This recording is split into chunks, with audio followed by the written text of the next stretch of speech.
नमस्कार, मैं हूं नंदिता कुडेशा। बुलेटिन की शुरुआत इंदौर में दिए गए कांग्रेस उपाध्यक्ष राहुल गांधी के बयान पर मचे सियासी भूचाल की।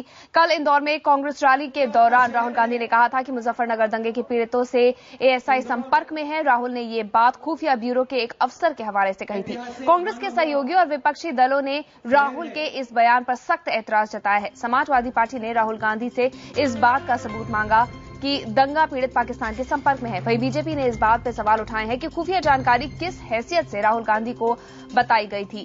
वो ना तो प्रधानमंत्री हैं और ना ही गृह मंत्री। बीजेपी ने राहुल गांधी से पूछा है कि क्या ये अहम जानकारी उन्होंने प्रधानमंत्री मनमोहन सिंह को बताई है। बीजेपी ने कहा कि वो राहुल गांधी के इस बयान को लेकर चुनाव आयोग में शिकायत करेंगे।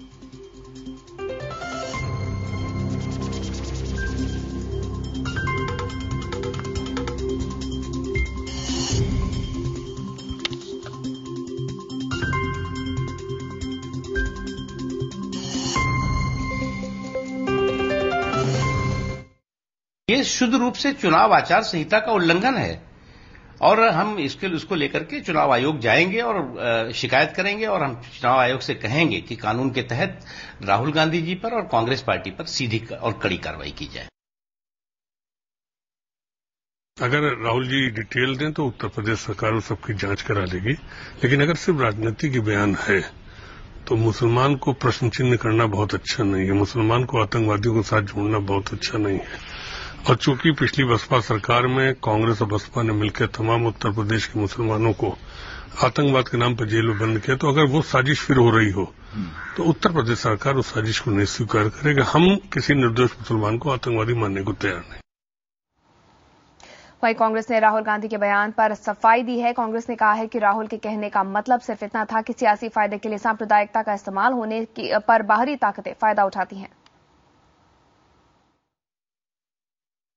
राहुल गांधी ने अपने भाषण के दौरान ये बताया कि जब वो मुजफ्फरनगर गए और वहां प्रभावित लोगों से, दंगा पीड़ितों से जब वो मिले, तो मुस्लिमों में से कुछ लोगों ने उन्हें ये सूचना दी कि इन दंगों के कारण पाकिस्तान की आईएसआई की एजेंसी उनसे संपर्क करने की कोशिश कर रही है। ये सूचना मुसलमानों ने ही, दंगा पीड़ितों ने उन्हें दी।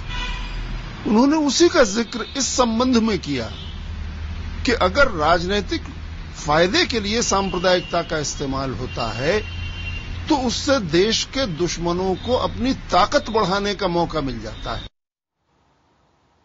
और इंदौर पर कल दिए भाषण में राहुल गांधी ने मुजफ्फरनगर दंगों का एक बार फिर जिक्र करते हुए कहा था कि बीजेपी ने सियासी फायदे के लिए दंगा भड़काया और अब इसका फायदा पाकिस्तानी एजेंसियां तक उठाने लगी हैं। मुजफ्फरनगर में जो आग लगी है, ऐसे 10-15 लड़के हैं, मुसलमान लड़के हैं, जिनके भाई बहनों को मारा गया है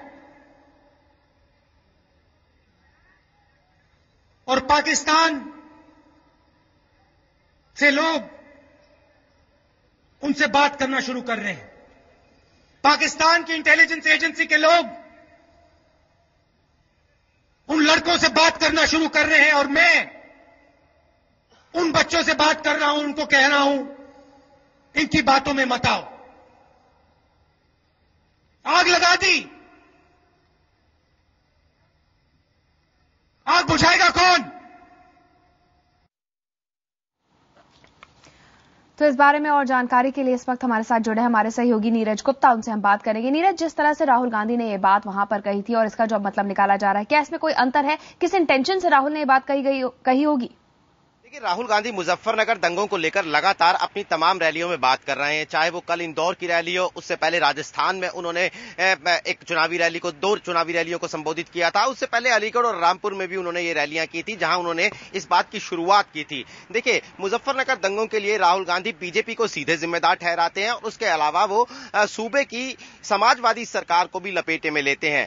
दोनों ही पार्टियां, बीजेपी और समाजवादी पार्टी ने पलटवार किया है राहुल गांधी के इस बयान पर यह बात समझ में आती है। लेकिन हैरानी की बात यह है कि राहुल गांधी जब भी किसी प्रचार रैली में कोई बात करते हैं, कोई सियासी बयान देते हैं, तो उस पर कांग्रेस पार्टी को उसके बाद सफाई देनी पड़ती है। तो जाहिर तौर पर कहीं ना कहीं या तो भाषण देने की उनकी डिलीवरी में या फिर भाषण लिखे जाने में कहीं ना कहीं कोई कम्युनिकेशन गैप रह जाता है। यही वजह है कि कांग्रेस पार्टी को हर बार सफाई देनी पड़ती है, उनके बयानों को एक्सप्लेन करना पड़ता है।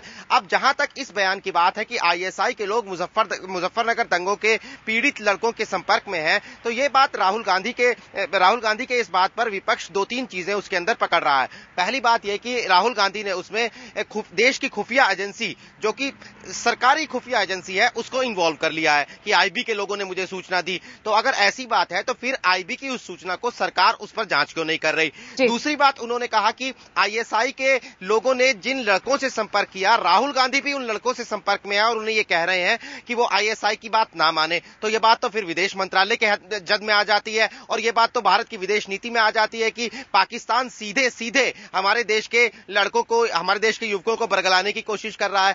अगर राहुल गांधी के पास इस बात के पुख्ता सबूत हैं तो फिर उन्हें सरकार को, प्रधानमंत्री को, विदेश मंत्रालय को, तमाम लोगों को यकीन में लेना चाहिए, बजाय सिर्फ एक चुनावी मंच पर ये बात करने के।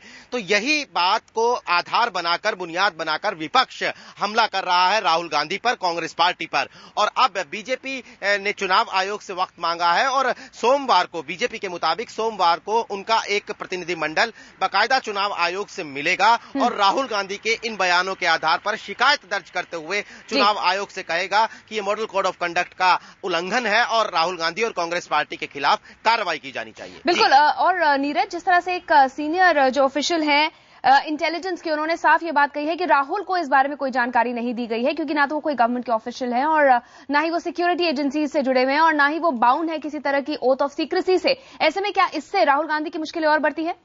बिल्कुल, कम से कम राहुल गांधी के बयान पर सवालिया निशान जरूर खड़े होते हैं। देखिए, राजनीतिक बयानों में आम करते हैं, उनकी सत्यता जानने के लिए कोई ज्यादा उस पर सिरदर्द मोल नहीं लेता।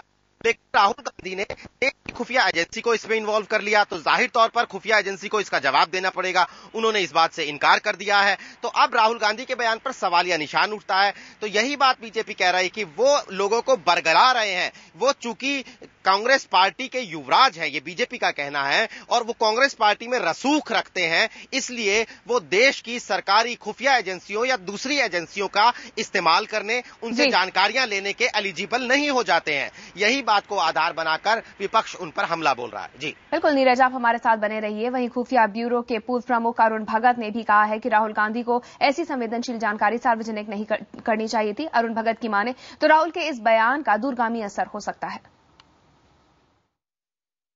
विषय तो है ही, क्योंकि इतने कांग्रेस के इतने बड़े नेता ने ऐसा बयान दिया है और पर जहां तक इसका ये तो खैर बात मालूम ही है, क्योंकि जितनी भी तंजीमें हैं जो पाकिस्तान की आईएसआई के साथ काम करती हैं, उनकी चेष्टा और कोशिश बहुत दिनों से ये हो रही है कि हमारे जो जवान हैं या हमारे लोग हैं, हमारे वतनी हैं, उनको वो गुमराह करें। ये बात यदि उनको पता लगी है तो वो जो आईएसआई के एजेंट्स हैं उनके पीछे जरूर लगे होंगे और उम्मीद करना चाहिए कि उनको वो पकड़ लेंगे।